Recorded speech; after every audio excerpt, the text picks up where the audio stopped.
How you doing, everybody? This is the Dirt Bike Channel podcast. I'm your host, Kyle Brotherson. Today we're going to be talking about 125, the KTM 125 XC. This is going to be my first impressions. I realized I hadn't done. I don't think I did a YouTube video on this, so I'll probably just upload this one to YouTube on the bike. So I just got back from a nice riding trip on that bike. I was riding the KTM 125 XC. In fact, I rode three different bikes. I rode the KTM 125 XC, the Kawasaki KX250X, and I also got to ride my KTM 300 XEW. So in 3 days, I rode three different bikes, went back and forth a bunch, and I learned a bunch about the bikes. I've said this before on this podcast. I've said this before on my YouTube channel that, man, if you want to learn something about a bike, the best thing you can do is find a friend to go out. Like if you've got a bike and your friend has a bike, they're two different bikes, especially if you have the ability to set them up the same, you can really learn a lot. Like, for instance, yesterday on the bike, I was riding down in St. George area, southern Utah, with one of my buddies, Garrett, and we got to ride back-to-back my 125 XC and the Kawasaki KX250X. Both the bikes are set up for my riding weight, so it was probably a little bit too much sag for Garrett. He's a little bit heavier than I am. But I've got the same front tire on the bikes, the same rear tire on the bikes, tubeless on the bikes. I set them up exactly the same. Obviously, the suspension isn't the same, but that's kind of the point. And then you get to kind of just ride, and we spent all day just swapping back and forth. Ride one bike for a half hour, then swap. Ride the next bike for a half hour, and man, you can really learn a ton. So I'm going to try to keep it pretty light on the Kawasaki side of things on this podcast here for today. But we'll just focus on the KTM 125. So I went down there, like I said, to southern Utah. It's been like really disgusting weather up here in northern Utah. Well, I shouldn't say disgusting. It hasn't been disgusting. It's just been cold in January. The problem is we haven't had a lot of snow yet either, so it's kind of like we're having the worst of both worlds because it's cold, but we're not getting a ton of precipitation. 1 second here. Pardon me while I get a drink. And by the way, this is the Breakfast of Champions. This is I'm just taking a protein. I'm just drinking a protein shake. I haven't had enough time. I woke up this morning and I was a little bit nauseous, and so I've been trying to just wait until my stomach decided it was okay to start eating. And I'm not a big breakfast guy, so I have these protein shakes quite a bit for the morning. So maybe some of you can relate. Anyway, KTM 125 XC. So at this point, it looks like I've got I have 7.3 hours on the bike. So this is not a review. I don't do reviews on these bikes until I've ridden them for a long, long time. But I do think I need to come out with some initial impressions of the bike at almost 7.5 hours. So first thing I want to say is I feel really comfortable on the bike. It was funny because last night I got back, from this riding trip, and I had some footage and some clips and things on my phone, and I was showing them to my wife and kids, and my boys were like, they didn't know, they couldn't tell it was the 125 because they're not keying in on the pipe. The bike looks the exact same as like a KTM 250 XC. And because of the size of it, because it's a full-size bike, the boys didn't even realize that it was the 125 until I told them, because they're not as adept at like listening to that. You can hear that it's a 125, like all the way you can hear it's a 125. And you can tell it's 125 by looking at the pipe, and if you're close enough, you can see it in the motor, but the entire rest of the bike is full size. So I feel really comfortable on the bike because it's a frame, it's kind of a platform. They haven't changed the XC line much really since 2019, so 19, 20, 21. They've been pretty much the same. They've changed the valving a little bit, but I think the frame has pretty much stayed the same. And so I'm pretty comfortable on that bike. I'm pretty comfortable with the bars and the levers and everything in the setup that way. And so I do feel comfortable on that bike, and I really enjoy that. Although I can feel comfortable on a lot of different bikes. Like yesterday, I felt extremely comfortable on the Kawasaki maybe even a little bit more comfortable because of the terrain that we were riding on the Kawasaki, because I think the Kawasaki was just kind of lends itself to the type of trail we were riding yesterday. But I am really comfortable on this 125XC.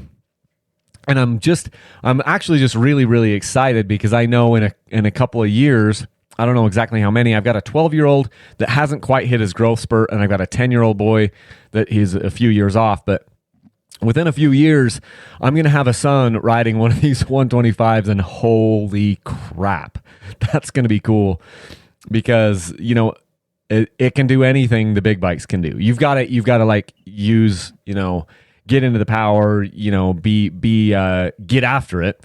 But man, once my boys get onto these 125s, oh my gosh, it's going to be on. So, I love the fact that it's electric start. I know, I get it that it's a 125 and they're easy to start. There's, you know, not a lot of, but I haven't even kick-started the bike yet. I've had it for I've ridden it for 7.3 hours. Some of that was Garrett yesterday, but the point, you get it. I've ridden it a little bit, and I've never kick-started it. I've always been electric starting it, which tells you just how tells you how important to me electric start is. I mean, obviously, if this bike didn't exist and they didn't put electric start on it, I still would have eventually reviewed it. But when it was like a brand new bike for 2021 and they put the electric start on the 125, I was like, hey, no one's done that before. I don't think anyone's put electric start on a 125 two-stroke until right now with KTM in 2021. And I was just kind of excited about it. So, do you need to have electric start on a bike like that? No, you don't need to, because I wouldn't be taking this bike into like super gnarly stuff, and so it would be okay if I had to kickstart the bike, because I'm not maybe going to be hanging off the side of a cliff. But you never know. That's the thing with electric start. You never know. It just saves energy, conserves energy with the electric start, and the bike is still the lightest bike that I've put on my scales ever. I mean, the lightest full-size bike that I've put on my scales ever with that electric start. So it is 220 pounds, but it feels really, really light. It feels even lighter than the 220 pounds would suggest when you're riding it, because it just feels, the front end feels light, the rear end feels light, the whole thing feels like you just took a bike and you shaved some of it off, like a regular bike, and then you just shaved like a significant portion of it off when you're riding it, and you're like, wow, I'm not even stuck to the ground anymore on this. So it's kind of a blessing and it's a curse, and it depends which way you're coming at this, which side of the coin you want to focus on, because with the way that it feels so light and so agile, it's almost like you can bounce around and put the bike anywhere. And if you're used to that, then it's really fun. But it's also moving around a lot underneath you. It you know, the bike can kick around a lot more so than my other two strokes. And if you were coming over, like, and I'll get to this later in the podcast of like, oh, who would I recommend this bike for? If you were coming over, and let's say you're coming from a KTM 350 or a KTM 450, this bike is going to feel like it's on ice skates to you. It's going to feel like it's like not held to the ground at all, and it's just moving all over, and it's skittish, and you may not like that. Although, on the flip side, if you're a two-stroke person and you like that kind of lighter feel and that more like less connected to the ground feel, and that's true.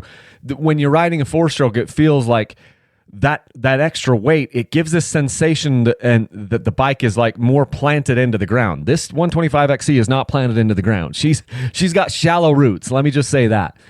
And but I love the nuances in all these bikes. Yesterday when we were swapping back between the two, I had a blast doing that. And I preferred actually the 250 because I was like, man, on this trail, I think the KX 250 is a little bit more fun for me. Garrett was exactly the opposite. He's like, oh, I have more fun on the 125. And so it just kind of depends on the trails that you're doing. But this really light feel, it's really fun. It's really fun to get on that thing and then just keep the front end light. And that's the cool thing too, when you're on a 125, it forces you to stay in the power. It forces you to stay kind of, quote, on the pipe, because you don't have really a lot of power unless you are on the pipe. And that's kind of the point of of riding a 125 like this as a full-grown man is you got to stay on the pipe. I'm going to get to that later about why I think that's cool. But you got to just be able to flow with the bike. It's going to move beneath you, and you've just got to embrace that and be okay with that. And then it's actually a lot of fun. And yesterday, like I was saying, when we were swapping back and forth between the bikes, the Kawasaki KX250X is not a heavy bike. It weighs 240 pounds, so it's 20 pounds heavier than the KTM. I believe you can see this on my website. If you go to dirtbikechannel.com, I've got the weights of the bikes. It's like under bike info or something where I've got all the pictures of these bikes, the weights.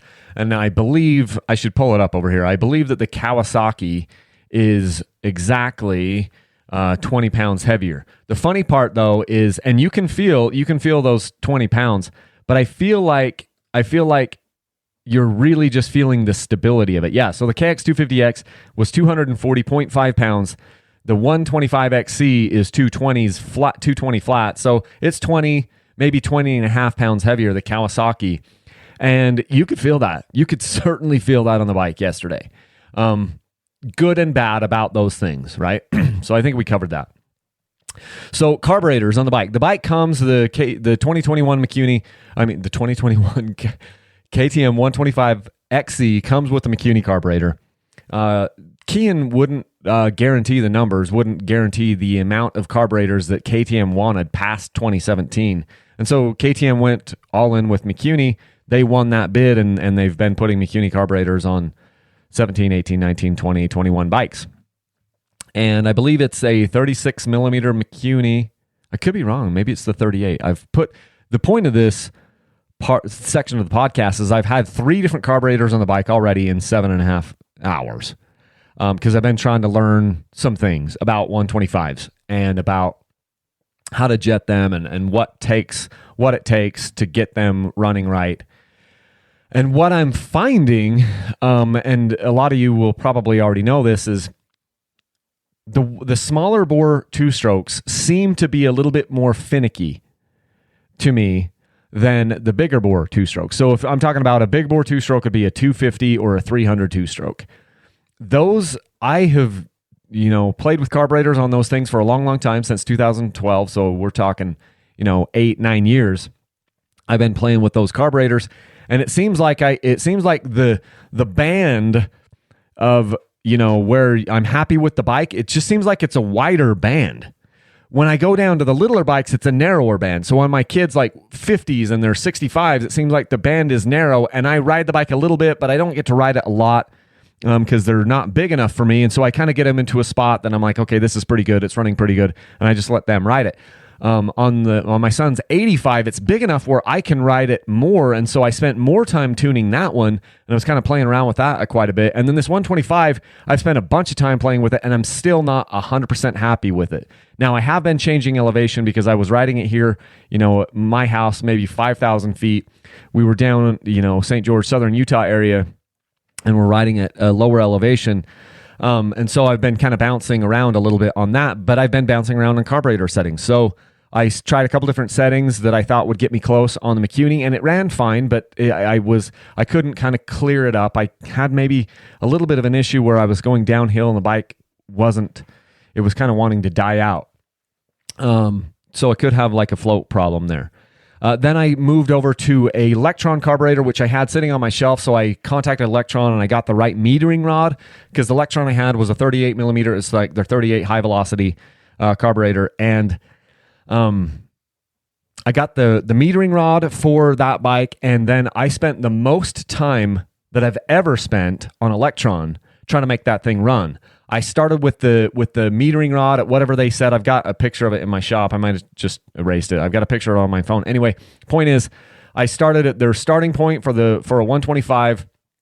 And then I went, what did I do? I think I then leaned. Anyway, the point is, I tried like 7 different metering rod, and so I'm going in there, and I got to the point where I'm not taking anything off the bike. I'm just reaching in there, finagling my hands in there up into a little spot where I could use the Allen key, take the top of the slide off the bike, or take the top of the slide off the carburetor, and then turn the metering rod, a quarter turn or a half turn, and I got it running a lot better. And then I got it into a spot where I'm like, this is pretty good. And I rode that for a few hours. And then most recently, I'm like, you know what? I want to order the Smart Carb, the SC2 Smart Carb, sold by Technology Elevated. Those guys, they always try to give me discounts, and I don't do it. I'm like, I'm paying full price. So I just go onto their website. I buy the thing at full price because that's what I'm doing with Electron. I don't sell Electron anymore. I sold Electron for a year or two, but I don't sell any of these carburetors anymore. It feels better to me. I don't want to be tied to these different companies because I want to be able to be objective. And I will do probably another video on later this year on just carburetor comparisons, because this bike I will have run 3 different carburetors on it. So we can talk about that a little bit later. I will tell you that of the 3 carburetors, the one that is running the best for me and that I'm the most happy with on this bike is the Smart Carb, the SC2 Smart Carb. I'm liking it a lot better. Now, it's an expensive carburetor. It's a $700 carburetor. The Electron is a $500 carburetor. But right now, as of this time, because of the fact that I've been playing around with the mix on the Smart Carb, but it doesn't take me 10 minutes going back into my shop, and it doesn't take me 15 minutes to change it. It's just I go there, put kill the bike, turn the throttle wide open, reach down there, do a couple clicks, turn it back, and it's fast. So far, the Smart Carb is the one that's working the best, and it's been the easiest to play with and the easiest to tune by far. And so that's been really nice to see. The bike, overall, the bike has plenty of power. We talked about that before, but you've got to stay in the power. There is not much down low. So the first day of my little riding trip that I went on, I didn't do anything technical. I was just out there trying to get a little bit of drone footage. It was a little bit too windy and the drone wasn't flying all that great, but I did get some footage, and I was just kind of whipping out through the desert. I didn't know the trails that well. And, there was some whoops and some G-outs and some stuff, and the bike was just going through. It was doing fine. And actually doing really, really, really, really impressive how, easy it is to loft the front wheel and go through whoops and, and get through G-outs and things like that. And then on the third day of the trip, when I rode the bike again, we were riding in some stuff that I wouldn't say technical, but it was slower riding, because you're going up and down. You have these short run-ups to these little obstacles that have kind of step-ups at the top and everything. And you don't have a lot of run-up to that, a lot of that stuff. And that was where I didn't like the bike as much, where you don't have time to get ahead of steam on something. It's just if you rode up more, you'd get more used to it. But I was coming from, the day before on day 2 of my riding trip, we rode all day long on, just nasty, gnarly, stuff on the KTM 300s. And I got kind of used to that bike and being able to just go, on that day. It's rare that I ride a bike, the same bike for 2 different riding days in a row. And this was no exception. I was on a 3-day little trip. I rode 3 different bikes for 3 days. But day 2 was all day getting used to the KTM 300 power. And then the next day I go straight on to the 125, and man, there's a lot less power there. So much less. It's like half the power, if not 40% of the power. And so, yeah, there's a ton of power. There's plenty of power there as long as you're on the pipe. But, when you don't have any run up to an obstacle, there's almost no power there. And you're now you're feathering the clutch on the hill, on the way up a hill. And it's something you have to get used to. And I know that as I do this more with my boys, and my boys are mostly, once they get onto a 125 in a couple of years, it'll be the thing that they're riding all the time, and they'll get better and better and better at it. And so will I. But when you're swapping from bike to bike to bike, it highlights the nuances, and sometimes I don't have enough time to practice and be get totally adept with that. So not a ton of power down low. I don't think that's going to be, a revelation to anybody, but there is a ton of power there, and you can get up just about anything. It's funny because yesterday on the ride, there was this one hill climb where you don't have a lot of run up, and, Garrett and I were there. And let's see, which bike did I take? I took the 125 up this hill, and it's kind of like rocky and nasty up at the top, and I just went rip, and I just went right up on the 125. It got a little, touch and go at the top, but I got right up this thing. There's a couple, like a multi-step up thing at the top of this hill. Garrett goes to do it on the 250 Kawasaki KX250X, the 4-stroke, and it takes him like 5 times to get up. And that bike has more power. The Kawasaki 250 4-stroke has significantly more power than this KTM 125. But he's not as used to riding a 4-stroke, and so it took him 5 times to get up the hill. Immediately when he gets up the hill, at the top of the hill, he's like, hey, can I take your 125 down and do it? And I'm like, sure, go for it. And so Garrett takes it down, and Garrett rides a 300 TPI, KTM 300 TPI bike. That's his main bike. And so then he takes the 125 right down the hill, gets down at the bottom, gets turned around, because you have to kind of do a pivot turn to turn around, and then go straight up the hill. And on the 125, he zips, wham, just right up the hill. No problems, gets up like it was nothing. I'm just like, isn't this funny? Because you got on a bike that has less power, but because you're more used to the way the power comes on a 2-stroke, you were able to just rocket up that hill, even though you had less power. So the reason why I bring this up is because it's not, if you can't get up something, it's not usually the bike, it's usually you. Now, there are certain situations where a 125 is going to make it really difficult to get up maybe some certain hill climb or some obstacle. But if you're a good enough rider, you can do it on basically any bike within reason, right?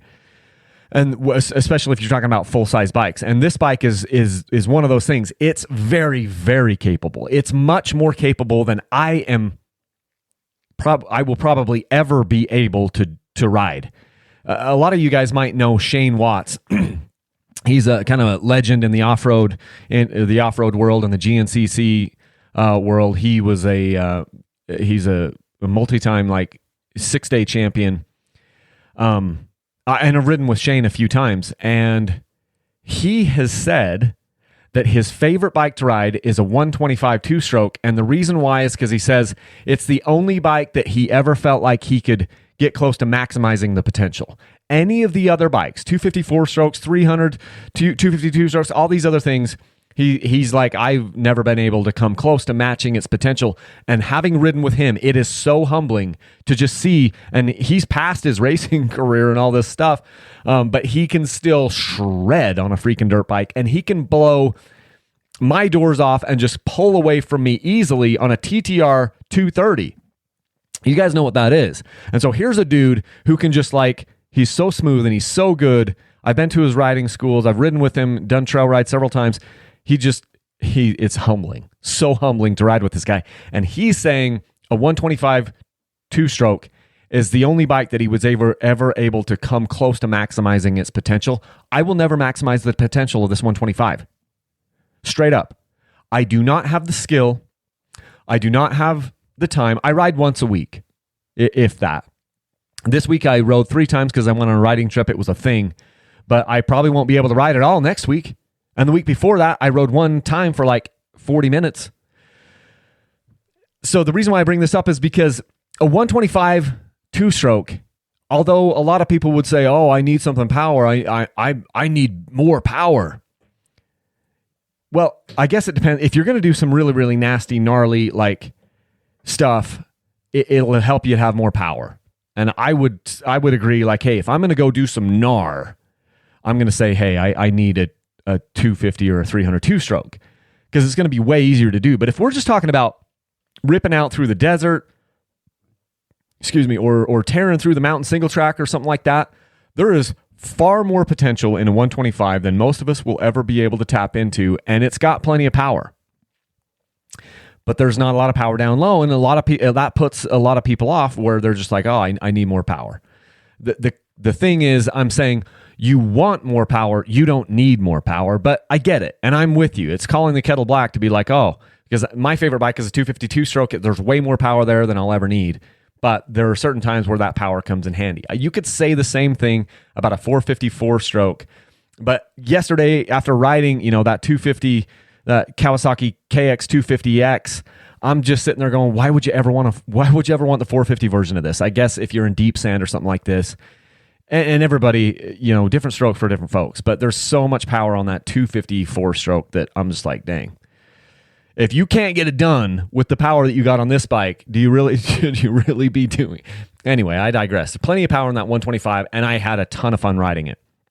But I would get stuck. I got stuck on a couple obstacles at the top of them because I was used to the power of the 300 from the day before. But I mean, as far as just like ripping out through the desert, keeping the front wheel light, lofting over whoop, or like pounding through whoops and lofting over G-outs and things like that. The bike was amazing. It was awesome.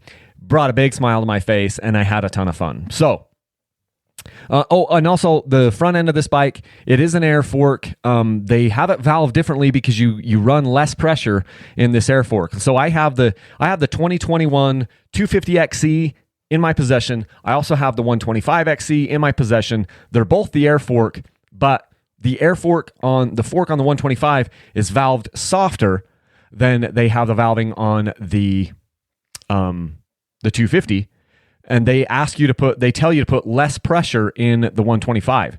On the 250, their standard pressure says 139, which is what they've said in the past, although I know they made it softer than it was in 2020. On the 125XC, the pressure that they want is 116 PSI. You guys that use the bars, I don't know, you'll have to do the conversion. So it's a different valving from the 125 to the 250 for sure. I've been putting the 116 PSI in the 125 fork, and it's been working great. I put 118 in the 250 fork. It did not work great. I had to put more pressure in it because in years past, I would go 120, 118, 120 on the 250 and 300 XC forks because I didn't like how stiff it was if I put it all the way up to the recommended 139. Anyway, so they've softened the valving on the air forks for 2021, and the 125 is a totally different valve, or totally different valving because they have you put less pressure in it. Here's a break for my protein shake. So let's talk about who I recommend this bike for. This bike is highly recommended for at least 3 groups. I put down some notes that kind of popped into my head who I think this bike could really, really benefit. The first riding group that popped into my head are teenagers who are moving up to a full-size bike. I can't wait for this. I can't wait for this for my boys. You should, as a parent, we should probably never look ahead. You should just enjoy the stage that you're at. And I am doing that to the best of my ability. But when you're riding with your boys, as they get up on bikes, it becomes more and more fun each time they move up to the next level of bike. The closer they get to what I'm riding, the more fun it is for me as a father. I'm just going to say that. I've been doing it now for a lot of years, and it's rewarding. It's challenging. There's a lot of stuff. Some of you dads know what I'm talking about.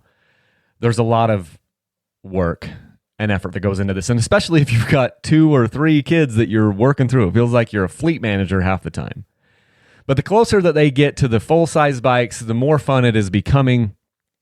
And if you've got a teenager who's ready to move up to a full-size bike, because this 125XC is the same size frame as these other big bikes, same front tire, same rear tire, it's legit.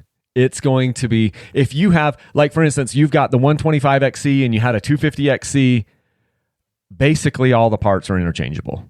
It's the same hubs. It's the same swing arm. It's the same fender on the front, same fender on the rear, same clutch lever, same brake lever, same brakes. It's just a smaller motor. It's a lot of fun. I would recommend this bike highly, highly to teenagers who are moving up to a full-size bike. So much fun. They are going to love you because now you're giving them a bike with electric start, which they've never had before. I mean, maybe if they had like some TTR 110 or something, they had electric start. But if they've been riding the bikes that my boys have been riding, like KTM 65, YZ 65, KTM 85, whatever, KX 100, all these different things, YZ 85, whatever it is, they haven't had electric start.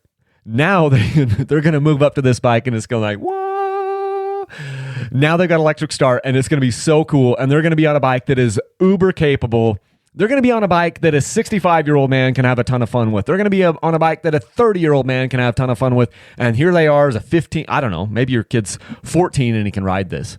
Maybe he's 16 and he can ride it. The way things are looking for my sons, they'll be 15, 16, knock on wood, before they're able to ride a bike like this. But it's going to be a ton of fun and it's going to be a blast. I highly recommend it to, if you got a teenager who's getting up there in size and weight, this will be a fun bike for them. Here's another rider group that I think will have a ton of fun on this bike, and it's newer riders wanting to refine their clutch feel. So maybe you're an adult. Maybe you're an adult and you want to get into dirt bikes and you want to be able to ride. You want to just start off with an aggressive type machine. Doesn't mean you have to race, and you could totally race this, but you don't have to race this bike. Let's just say you've got more of an aggressive personality. You don't want to start out on like Honda, 250 CRF 250X or one of these other, bikes. You have an aggressive mindset and you want to, start out on the right foot with refining your clutch skills and being able to get after it, really get after it.